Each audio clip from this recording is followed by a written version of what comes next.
আমাদের মাননীয় সেনাপ্রধান জেনারেল ওয়াকারুজ্জামান একটা গত কয়েকদিনের ভিতরে একটা সাক্ষাৎকারে উনি বলেছেন যে 18 মাস। আমি এই সাক্ষাৎকারটা শুনিনি, আমি ভিন্ন ভিন্ন জায়গায় পড়েছি।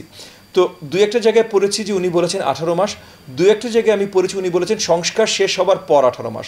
আমি আসলে জানি না কোনটা সত্য। প্রথমত সংস্কার যদি শেষই হয়ে যায় তারপর তো 18 মাস কেন, একদিনও হওয়ার কথা না। আর 18 মাস যদি উনি বলে থাকেন তাহলে এগেন উনি হয়তো এখন যেভাবে জিনিসগুলো চলছে আমাদের দেশে যেমন মনে করেন যে বর্ষাকালে নির্বাচন দেওয়া খুব মুশকিল হয়, দেশব্যাপী একদিনে নির্বাচন। সো তার জন্য আমরা ইউজুয়ালি শীতে নির্বাচন করে থাকি। আগামী শীত যেটা আসছে একদম কাছাকাছি চলে এসছে, এর ভিতরে নির্বাচন হয়তো দেওয়া সম্ভব হবে না, তাহলে আমাদের 1 বছর অপেক্ষা করতে হবে। সেই হিসেবে হয়তো 18 মাস এরকম চিন্তা করে হয়তো উনি বলেছেন, আমি জানি না উনি কী চিন্তা করে বলেছেন। তবে নির্বাচন কখন হবে এটা নির্ণয় করার ইখতিয়ার এবং দায়িত্ব এবং আমাদের জানানোরও দায়িত্ব অন্তর্বর্তীকালীন সরকারের। সো অন্য যারা বলছেন 2 বছর 3 বছর তারাও কি চিন্তা করে বলছেন আমি জানি না। কারণ প্রথমত আমরা যখন যে কাজই করি না কেন কাজটা হতে হবে জনগণের জন্য। সো জনগণ যেটা চাইবেন সেটা জানানোর তাদের একমাত্র উপায়। আমরা যদি বলি জনগণ এটা চায় ওটা চায়, আসলে আমরা জানি না, আমরা নিজেরা তাদের কথা বলছি কিন্তু আমরা জানি না। জনগণের বলার একমাত্র উপায় নির্বাচন। সো নির্বাচন যত শীঘ্রই সম্ভব তাদের দেওয়া উচিত। নেক্সট পয়েন্টটা তাহলে আসে কত শীঘ্রই সম্ভব।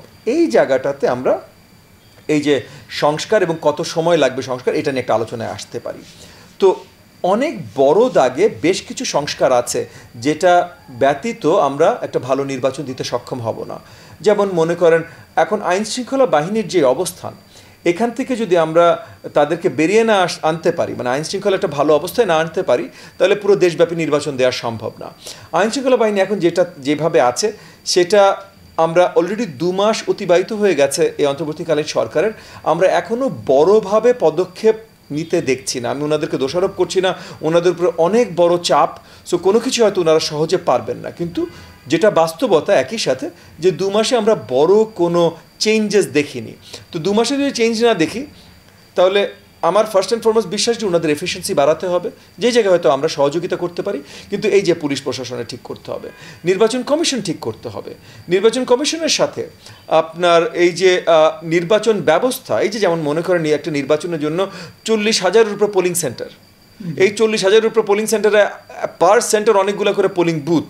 তাহলে এবার আপনি চিন্তা করেন যে 15-20 লাখ, এনিওয়ার বিটুইন 10 to 20 লক্ষ আপনার প্রপার ট্রেন্ড কর্মী দরকার এই নির্বাচন পরিচালনা করবার জন্য। এত বড় কাজ অল্প কিছুদিনে সম্ভব না। এবং একই সাথে আমরা এটা পর্যন্ত জানতে পেরেছি যে ফ্যাসিস্ট আওয়ামী সরকার তারা ভোটার তালিকা নিয়েও কিছু গণ্ডগোল করেছিল, এগুলোও শুধরাতে হবে। সো এগুলো কাজগুলো যদি আলাদা আলাদাভাবেও আমরা পর্যবেক্ষণ করি, আমরা একটা জায়গায় আসবো যে মিনিমাম 8 থেকে 10 মাস লেগে যেতে পারে সবগুলো ঠিক করতে।